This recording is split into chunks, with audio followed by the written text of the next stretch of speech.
Could you imagine if I gave you a sheet of paper that had a maze on it? It was like, get out of this maze. And it says start, finish in the same little slot. Wouldn't you be so confused? Well, welcome back to one's journey of unwinding the mind and, of course, your daily microdose. Now tune in to the latest episode of One's Journey. Today we are going to talk about finding the end. Is it really about finding the end, or is it about remembering? So we've done a video in the past all about remember versus find. But now we're going to talk about the exit. If we saw this adventure here in this illusion, if it were a video game, where is the exit? Where do we complete this video game? Well, usually you have to go through all these levels into a video game, and you have to like build up in order to get to the top to get out. Well, this is reverse. In order to get back home, my friend, the answer is in the beginning where it started. In order to find the end, we must go back to the beginning, because it's not like we are lacking anything. So in a video game, you haven't learned skills, you haven't done these things in order to complete the video game. Instead, you already have all those. The problem is you've put so many layers on top of yourself from where the beginning was, where you are fully unconditional love, pure and holy in the house of God, and then you've gone along on this maze. But really, you keep searching as if you're in a video game for the exit somewhere else, whether it may be in love with a partner or status or fame or all these external places we seek salvation, when in reality, it is about shedding all of that and finding our way back to the beginning, remembering it, right? We use the word find because we're using the analogy of video games and mazes and things. But in fact, it's about remembering. And the only way to remember is to clear out the noise that is getting in your way of remembering. So really, the exit is at the entrance. Which I was having a conversation the other day with someone about this, and they're like, that sounds too simple.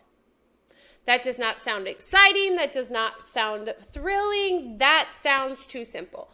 Well, one of the biggest constructs we've been taught is that anything that is good, it must take effort and pain and sacrifice to obtain it.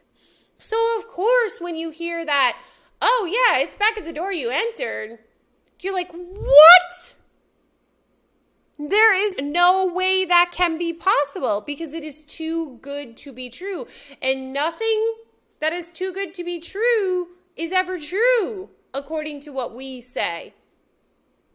So when we were having this conversation, we talked about, they're like, oh my gosh, well, that is like is like so simple, it's difficult, right? Because our mind is trained to be chaotic and to solve problems and to create equations and explanations and understanding. And think about science and math and all that, and in the massive amounts of equations and like pi and just this chaos of constant need of dissecting at the most complicated levels. But I'm telling you that it's at the most simplest place, the place you started, before you added on all these layers, before you added on pi and, all these different things. So it's your brain, which is a problem-solving machine, is like, no, there's nothing for us to solve there then. Exactly. Instead it's about unpacking all of the problems that you constantly think you need to solve that are in the way. I know you're like, even my mind right now, I'm like, okay, is that making sense? But it truly is at the simplest place, but we've packed on all of this shame and guilt. And I like to say guilt is the gift that keeps on giving. Because once you start a layer of guilt, then you constantly build more and more guilt on top of that, because the old guilt you bring in because the past is projected into the present to predict the future, and it fucks it all up, right? So that's what's happening, is you are allowing the past to be projected in And in turn, it's causing this just constant need for problem solving, when in fact there is no problem to solve, my friend. You just have to go back to the beginning of the maze. Could you imagine if I gave you a sheet of paper that had a maze on it? I was like, get out of this maze, and it says start finish in the same little slot? Wouldn't you be so confused? Like, okay, Ashley, what's the maze I have to do? Well, there is no maze. There is never been a maze, my friend.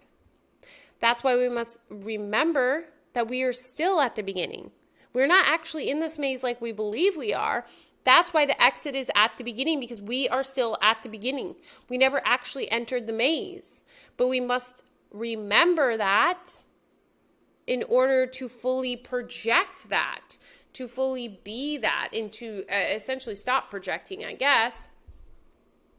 Okay. That video's got my mind spinning, so if it does not have your mind spinning, please share below of what your thoughts are, or if it does have it spinning. This is what these conversations are about, friend. This is what I'm sharing. This is just as much about me on this journey as it is you.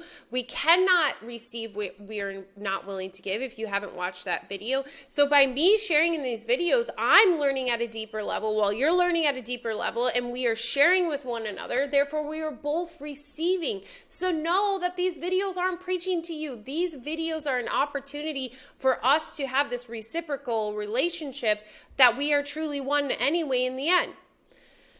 Thank you so much for tuning into this video. This video most likely will be continued. And as always, remember you are worth it. Share below any thoughts. I mean, my mind right now, I'm kind of feeling like I'm in a different realm. Okay. Love you so much. Thank you. Bye-bye.